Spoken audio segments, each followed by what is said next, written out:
What if I told you that one of the biggest doubters in history ended up completely changing his mind? This guy was Thomas, one of Jesus' closest followers, who couldn't believe something until he saw it with his own eyes. Yep, we're diving into the story of Doubting Thomas, and the moment that turned his doubt into undeniable belief. Thomas was part of Jesus' inner circle that had front row seats to miracles that would blow anyone's mind. Despite seeing miracle after miracle, Thomas found himself in the grip of skepticism when he heard the wildest news yet. Jesus had risen from the dead. You see, Thomas wasn't around when Jesus first appeared to the other disciples after his resurrection. And hearing their claims, he was like, "No way, not unless I see the nail marks in his hands, put my finger where the nails were, and place my hand into his side. Only then will I believe."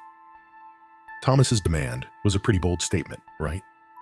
But it also makes him super relatable. Who among us hasn't wanted hard proof of something seemingly unbelievable? Thomas is basically the patron saint of pics or it didn't happen. Fast forward to 8 days later. The disciples are indoors again, and this time Thomas is with them. Suddenly, Jesus appears, even though the doors were locked. And the first thing Jesus does, he heads straight to Thomas. Imagine this scene. Jesus, alive and standing there, extends his hands to Thomas. "Put your finger here. See my hands. Reach out your hand and put it to my side. Stop doubting and believe." This moment is the ultimate "I told you so" in history, but there's no gloating in Jesus' voice, just an invitation. Thomas's response is immediate and profound. "My Lord and my God." It's a declaration, a statement of awe and an acknowledgement of Jesus' true identity. In that instant, Thomas goes from skeptic to believer, not because of what he's heard, but because of what he's seen and felt. This story is about more than just Thomas getting his proof. It's about the nature of faith and doubt, and how they're not mutually exclusive. Thomas doubted, sure, but his doubt didn't disqualify him from being a follower of Jesus. If anything, it made his eventual belief even more powerful. Jesus' response to Thomas is also incredibly telling. He meets Thomas right where he's at, offering the proof Thomas thinks he needs. But then, he adds, "Because you have seen me, you have believed. Blessed are those who have not seen and yet have believed." Jesus is pointing out something revolutionary about faith. Believing isn't about seeing, it's about trusting in what we can't see. And that kind of faith, the unseen, trusting kind, is what Jesus commends. What's fascinating here is that Thomas's story doesn't end with his doubt. In fact, it's just the beginning. Tradition tells us Thomas went on to travel everywhere, spreading the news about Jesus, even making it as far as India. The doubter became a missionary, propelled by the certainty of what he'd experienced. Thomas's encounter with the risen Jesus flips the script on skepticism. It shows that doubt doesn't have to be the end of the story. It can be the start of a journey into deeper belief and understanding. The story of Thomas teaches us that it's okay to have questions, to seek evidence, and to not have all the answers. What matters is how we respond when confronted with the truth. Do we cling to our doubts, or do we allow our skepticism to lead us to a greater understanding and a deeper faith? Jesus' encounter with Thomas also highlights the personal nature of faith. Jesus didn't offer a one-size-fits-all proof of his resurrection. He provided Thomas with the evidence Thomas specifically needed. It's a reminder that faith can be personal, tailored to our own doubts and questions. Moreover, Thomas's story is a testament to the transformative power of an encounter with Jesus. Thomas went from doubting to proclaiming, "My Lord and my God," a radical shift that speaks volumes about the impact of truly meeting the divine. This narrative also dismantles the notion that faith and intellect are at odds. Thomas, a logical and rational thinker, is not rebuked for his need for evidence. Instead, he's invited to explore his doubts, leading to a profound affirmation of faith that engages both heart and mind. The phrase "doubting Thomas" has often been used pejoratively, but perhaps it's time to reclaim it. Thomas's doubt, followed by his sincere profession of faith, shows that doubt is not an obstacle to belief, but a bridge to deeper understanding and conviction. Thomas's story resonates with us today because it's utterly human. Who hasn't found themselves wrestling with doubts, especially when faced with the big questions about life, death, and what comes after?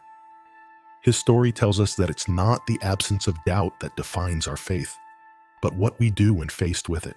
Thomas's encounter with Jesus reminds us of the value of wrestling with uncertainty.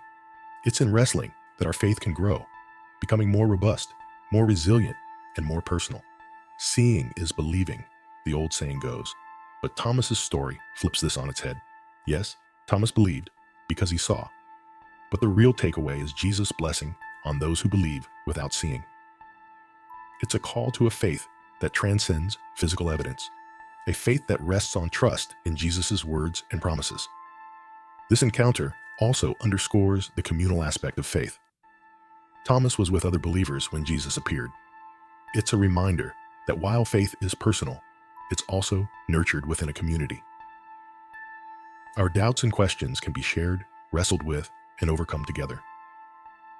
Thomas teaches us that it's okay to be the one who asks the hard questions, the one who doesn't just accept easy answers.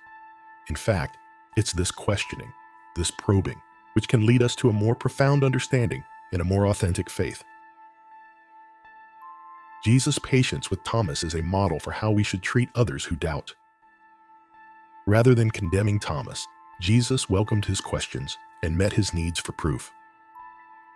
It's a lesson in compassion and understanding, showing us how to support each other on our faith journeys. The transformation in Thomas is not just about belief in Jesus' resurrection. It's about recognizing Jesus' identity as Lord and God. This revelation is the cornerstone of Christian faith, and Thomas's declaration is among the clearest acknowledgments of Jesus' divinity in the New Testament. Thomas's story also challenges the notion of what it means to have faith. It's not about never questioning or doubting.